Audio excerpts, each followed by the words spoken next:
სამართლოდან ეხლა პირდაპირ რეაქციის დარბაზში რომ მოხდა ლაშა.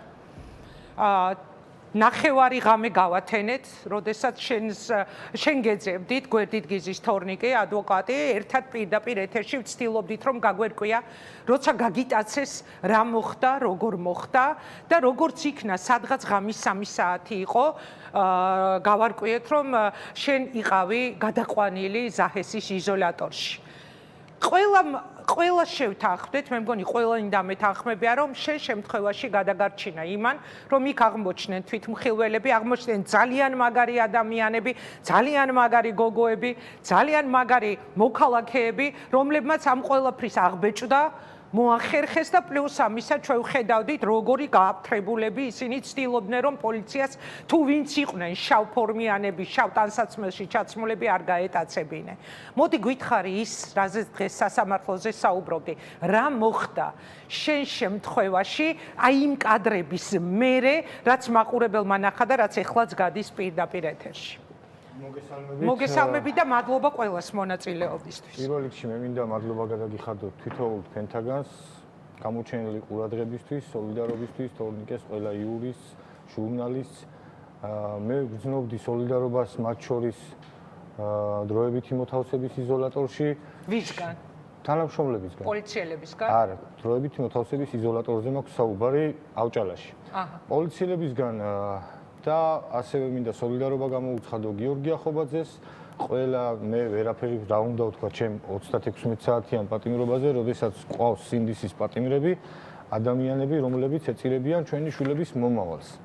რაც შეეხება უშუალოდ ფაქტს, მანქანაში ჩაჯდომიდან პირველი, მანამდე გაიგეს რომ მე ვიყავი TV პირველის თანამშრომელი და მანქანაში ჩაჯდომისთანავე დაიწყო ტელეფონზე მიწერები, რომ რაც დაგეგმილი ჰქონდათ სავარაუდოდ, არ ვიცი, იმიტომ რომ იქ იყო საუბარი რომ უნდა გავჩერებულიყავით სანაპიროზე და რატო არ ვიცი. შემდეგ მიიღეს მითითება რომ არა სანაპიროზე არ გააჩეროთ და პირდაპირ სამსახურში წადით. და ჩემი მოლოდინი იყო რომ შეიძლებოდა ფიზიკურად გამსწორებოდნენ თუნდაც მანქანაში და პირველი რაც უთხარი, ჩავჯექი თუ არა უთხარი, რომ ხელი არაფერზე წაგიცდეთ. თორემ მელაძის გადაკიდებას მე ვთხარი, კი ვაიკიდო ჯობია მეთქი და ვერც მიხვდა ის. და ვინ არისო მელაძეო? და მძღოლმა მიკრა ხელი და ის არის რა ქვია, ნოდარავა. და გამეცინა მან და თვითონ დამოუკიდებლად ამ ადამიანებს არაფერი არ გადაუწყვეტიათ. წამიყვანეს აქედან, წავედით პირდაპირ აღარსად გაჩერებულან იარეს არც წითელი არსებობდა არც მწვანე, ავედით მუხიანში, მივედით პოლიციის შენობაში, შევდივართ, გვხდება პოლიციის განყოფილება ცარიელი, ზის მორიგე პოლიციელი, ვინც გააფორმა ჩემი შესვლა იქ, შემიყვანეს და დავჯექი მაგიდასთან იქაც მე არ მაქვს დაცულობის განცდა სამწუხაროდ დღევანდელი პოლიციის პირობებში, არ მაქვს დაცულობის განცდა და იქაც ველოდებოდი რაღაცას. რომ გცემდნენ. სავარაუდოდ. იმიტომ რომ წამებასა და არაადამიანურ მოპყრობაში ადანაშაულებს ყველა დაჭერილი და არადაჭერილი, ვინც იყო დროებით დაკავებული. თუმცა მე მინდა გითხრათ რომ ნახე და ვიცნობ მე ღირსეულ პოლიციელებს, თუმცა სამწუხაროდ მე მათ განვუცხადე და უთხარი რომ მე ვიბრძვი მარტო ჩემი შვილებისთვის არა. ეს ადამიანები სისტემისგან არიან დასახსნელები, იმიტომ რომ ადამიანებთან როდესაც პირად საუბარში შედიხარ და პირდაპირ საუბრობდით მიმდინარე პოლიტიკურ მოვლენებზე. დისკუსია ქონდა ჩვენთან? მე საუბრებოდა რომ რუსეთი არის გახრწნილი ერი, ის რომ ინცესტით პირველ ადგილზეა, რავი, ყველაფერზე იყო საუბარი და მე საუბრებოდა იმასაც რომ ევროპაში ყავს ოჯახის წევრები და იცის რაც არის და მაგრამ უნდა შევთანხმდეთ ერთ რამეზე, რომ ჩვენ შეხედულებების გამო ერთმანეთს ფიზიკურად არ უნდა გაუსწორდეთ, ვიღაცამ ვიღაცას რაღაც არ უნდა ჩაუდოს იმის გამო, რომ მე მაქვს განსხვავებული აზრი. მთელი გზის მანძილზე კითხულობდი, რა მუხლით ვიყავი დაკავებული და რა შემედებოდა ბრალი. და ცოტა არ იყოს შიშის მომგვრელი იყო, ზუსტად ის რომ სისხლის სამართალზე არ წასულიყო საუბარი, იმიტომ რომ არ მეუბნებოდნენ რომ გაიგებ. მივალთ გაიგებ. მივედი იქაც გავიდა 1 საათი, დავინახე რომ პატაკს წერდნენ ჩემზე, სტანდარტულად შაბლონურად ჩააგდეს პატაკის ფორმა, ამოშალეს სვის სახელი და გვარი, ჩასვეს ჩემი სახელი და გვარი, გამომკითხეს ვინ ვიყავი, ამომილაგეს ჯიბეები და მაგ დღეს გორის აქციის გადაღებიდან წამოვედი პირდაპირ საპროტესტო აქციაზე და ჯიბეში ჩამრჩა ელემენტები, მიკროფონის ელემენტები მქონდა ბევრი. და ეს რო ამოვიღე, ცოტა იყოს გაუკვირდათ, ეს რა გინდაო და მეთქი, ხო არ შევაგროვებ. სამსახურეობრივად ჭირდება მეთქი მიმღებზეც და მიკროფონზეც თქო. კიდე გავაგრძელე იქ კითხვა, რომ რის გამო ვიყავი აქ. ისევ იგივე გაიგებ და მე მივხვდი რომ ელოდებოდნენ უფროს. ზაზა ნოზაძეს თუ არ ვწდები? კი, ეს არის მუხიანის პოლიციის უფროსი. მოვიდა ეს ადამიანი საკმაოდ კეთილგანწყობით. გამიმეორა იგივე კითხვა, სად ვმუშაობდი? მანამდე სად ვმუშაობდი ეგ კითხა.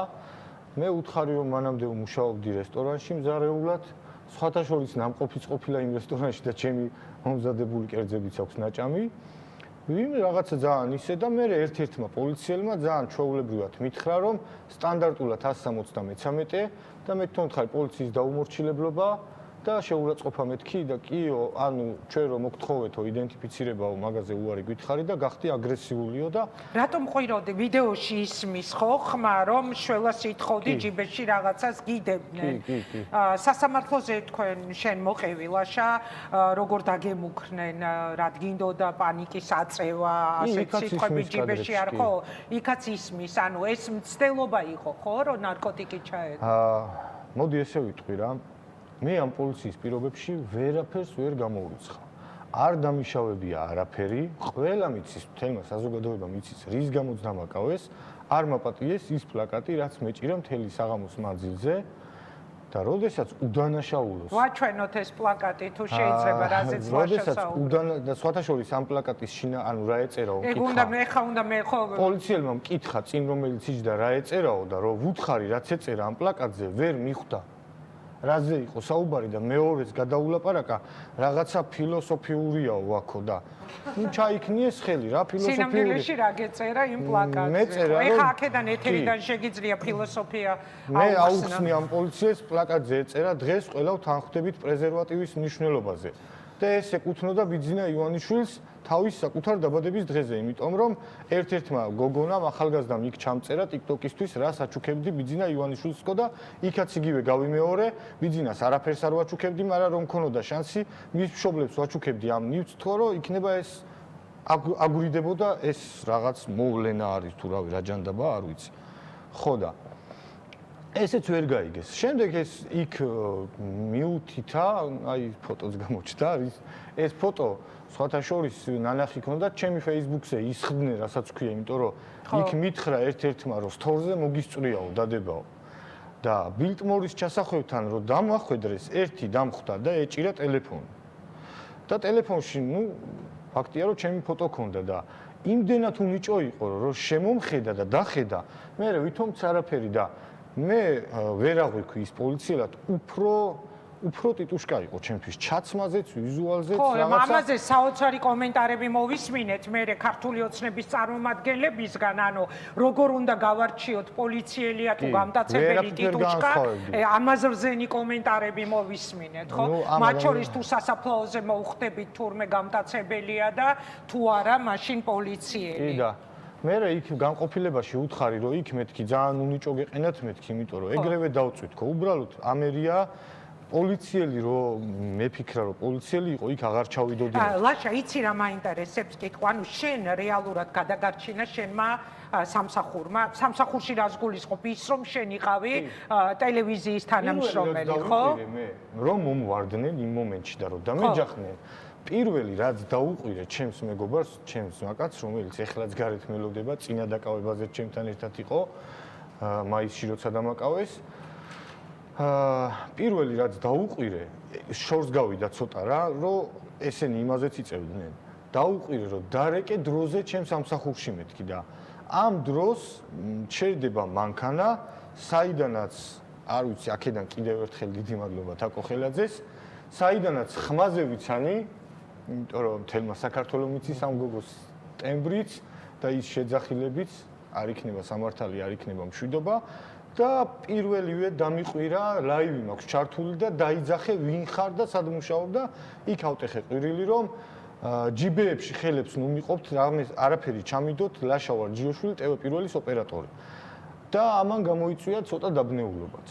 იმიტომ რომ კადრებში ჩანს დგავარ, ხელები უკან მაქვს. პირველი შეგრძნება მქონდა რომ უნდა ვეცემე იქ იმ ტიტუშკებს. მე ეხა კადრებში რაც ჩანს მიყუდებული ვარ, სახე არავის არ უჩანს, ზოგს კაპიშონივით ის რაღაცა როლინგია ესე ამოწეული, ვიღაცას ყელზე რაღაც უკეთია ის აქვს წამოწეული, რაღაც კუბოკული, არანაირი პოლიციასთან კავშირი იმას არ აქვს.